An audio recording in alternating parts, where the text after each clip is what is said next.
Hey, thanks for checking out my channel, the Handy Dandy Andy channel. Today I'm going to show you how to refill your poison for your mice traps to kill the mice.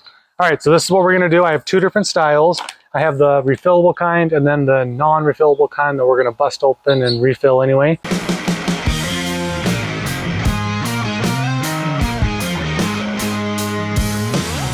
This is just Tomcat poison that I got from Home Depot.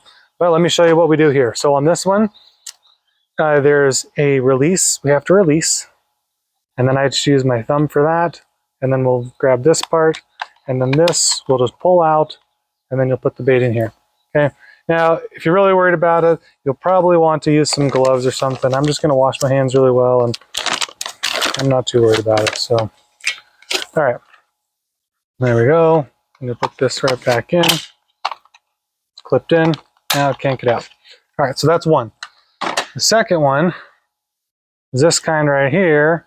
It's also Tomcat, got from Home Depot, but it's the non-refillable kind, but we're gonna refill it. I'm gonna show you how. You're just gonna use a flathead screwdriver, kind of get in underneath this, and you're just gonna pry it up, pry it open.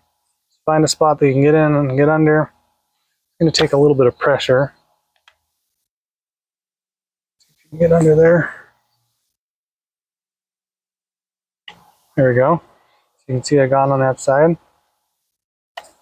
Work your way around. Once you have one, it should be a lot easier to get the rest popped up and open. All right, so now we got that open, we'll just refill it with the bait.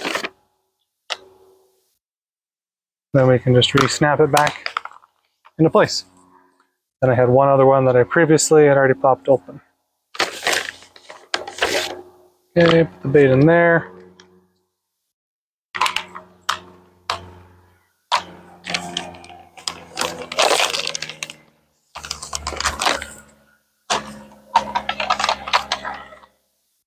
Okay, so now we have three bait boxes, and I want to show you something that's a little bit different between them. So this one has the hole coming on the outside, this side.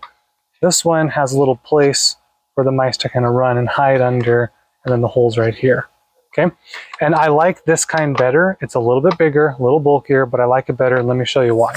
So let's suppose that this 2x4 is the wall, and you want to put these in a place that the mice are going to run along the wall, and then they're going to say, I smell something. They'll go in here and they'll eat the bait, and then they'll go back and die. But they might just run and just go right over the top of it because they can't hide underneath it. Mice like to hide. They like to be covered and be away from where predators can get to them.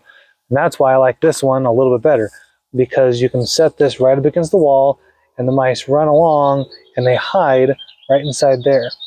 And then while they're in there hiding, then they come in through here, grab some bait, eat it, and then they go and die. So I think this one's a little bit more effective, but both are great. This one's just a couple dollars more. So let me show you where I would put this if I was going to put this on the outside of a building. I'll show you right over here. So this is on a shed down here. You're not going to want to set it just like right here. This won't do any good because, like I said, the mice like to run along the edges. So if you put it like this, that would be a lot better. But you'll want to put it as far back as you can so it's out of sight. And by having it be out of sight, then the mice are more likely to run and get in there and eat the bait than right there. Okay, if you're in a garage and you want to go up against like the foundation here, you can't put it like this because then the mice can't get in there, right? And this isn't very effective because the mice are just going to run it over. They're not going to run around. So I'd recommend putting it like this, but this isn't an ideal place because there's not a really good place for them to hide. It'd be better to put this underneath or behind your refrigerator or your freezer or your toolbox or something like that. So let me show you where I'll put it. Okay, here we are. This is my fridge freezer here. We're going to stick it underneath it, kind of back behind. There we go. Now it's out of the way. Behind, the mice are going to run over there and they'll grab it there and we'll get a nice fresh meal. All right, one last tip before we finish the video, and that is to, once you put the bait box down, just forget it, don't touch it, leave it for 6 months and then go grab it again. because you're going to leave your human scent on it, and you need to let that scent kind of disperse before the mice are even going to think about going near it. So fill it and just set it and forget it, and then come back in 6 months and then refill it. And you'll be able to tell if there are mice, if there's mice activity, because you'll see chew marks on the green poison blob.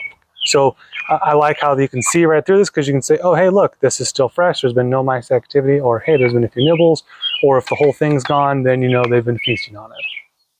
Okay, thanks for checking out this video. I appreciate your support and sticking through to the end. Now, hope this has given you the confidence to refill your bait boxes or to set bait boxes for the first time. Do it yourself. You don't need to call somebody. All right, do it. Let me know how it works.